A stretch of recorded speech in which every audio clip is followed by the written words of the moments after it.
Behold MV Agusta's F3, a gorgeous 3-cylinder 675cc machine that simply looks fast standing still.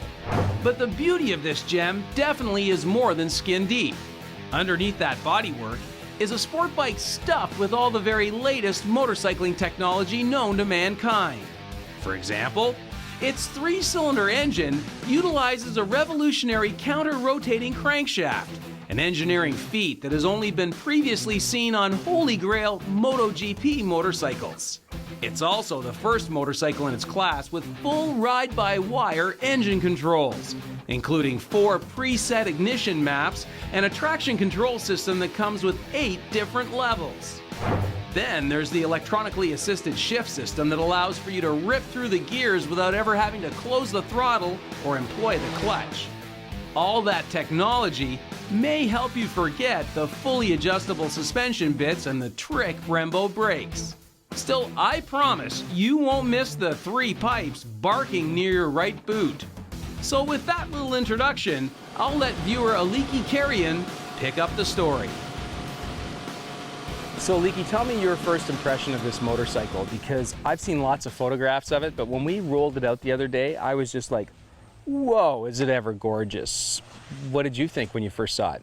I completely agree with you. Seen lots of photographs, but when I actually saw this in person, I couldn't believe how compact and how small it is. It's almost like a GP250. Yeah. I really like the single-sided swing arm. I really like the triple exhaust. This thing is just a piece of work. It's a work of art.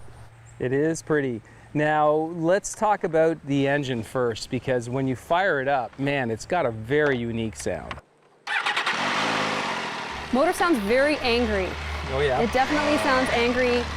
She really likes to be ridden up in the higher RPMs. In the lower RPMs, particularly the demo that we did today was on the street, so it would be a lot different if I took this motorcycle on the track. Right. But in the lower RPMs, it almost felt like the fuel injection was searching for somewhere to be happy. But once you started bringing it up into the higher RPMs, it was a super happy motorcycle.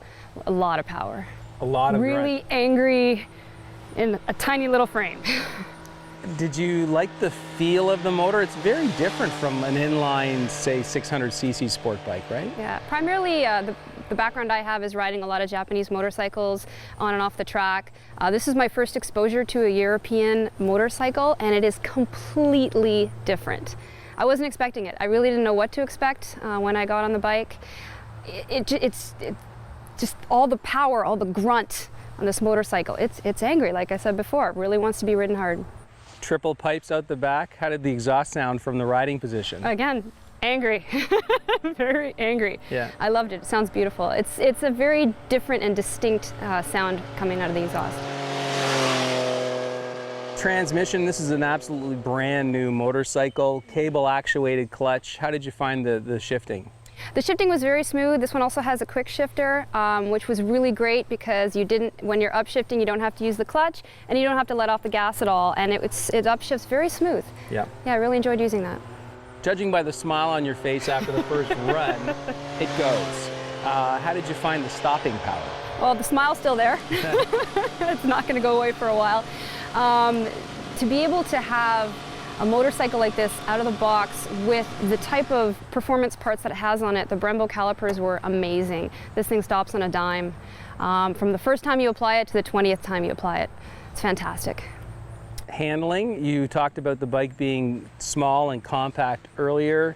Looked like it was just nice in terms of carving corners. Did you like it for handling? Very much so. I'm about 5'3½". I just jumped on this bike like it was nothing. Goes into the corners really well. It feels extremely light, and like I said before, because it's so compact, it just feels so small, like you're riding around a 250 GP bike. Right. Now there's a lot of bells and whistles that come along with this motorcycle. You've got the traction control, the engine mapping. We kind of left it set, so just any thoughts on being able to play around with something like that, say on a track day or on a rainy day?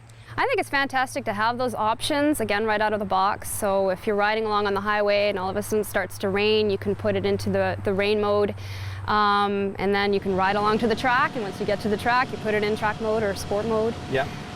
The options are there, and I think it's really great for your confidence.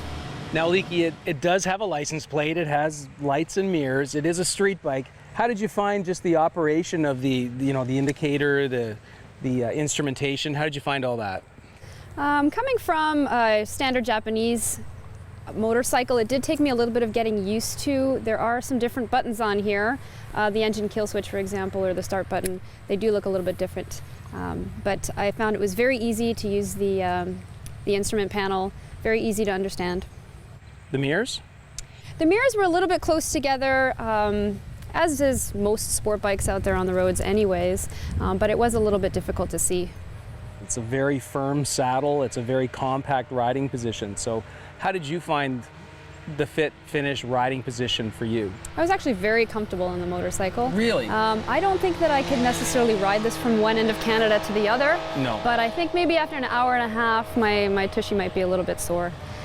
The seat is a little bit hard, but very, very comfortable overall. I didn't really have too much issue this morning when we went for a ride. I know, Leaky, we've been doing a lot of comparisons to what you do know, and that being Japanese sport bikes. But what about when we look at the fit and finish of this machine? What were your impressions of that? I think it's absolutely beautiful. This blows me away, especially being right beside the motorcycle now and not just seeing it in pictures. Everything about it, even the welds, are beautiful on Right. this motorcycle. There was a lot of thought put into it, and what I really like is that MV Agusta hasn't sacrificed form for function. Who is going to buy this motorcycle? Obviously someone who's not planning on riding from coast to coast. We know that. That's Yeah. not what this is designed to do. So who will buy the bike? I would think that somebody who can really appreciates the amount of doodads and technical goodies that are in this motorcycle would be somebody that'd be really attracted to this kind of bike. Someone who has a bit of skill set, who really likes canyon roads or mountain roads and going for a really, really aggressive boot on the bike. And someone who can also sit back and really just drool over its good looks. I think you want to ride it just as much as you want to park it in the living room, eh? I was just gonna say, over the winter time, this sucker would go in my living room. Well, thanks for joining us today. Thank you very much. You did a great job. Can I keep it? Sorry, maybe it should go in my living room. Our show by sampling an all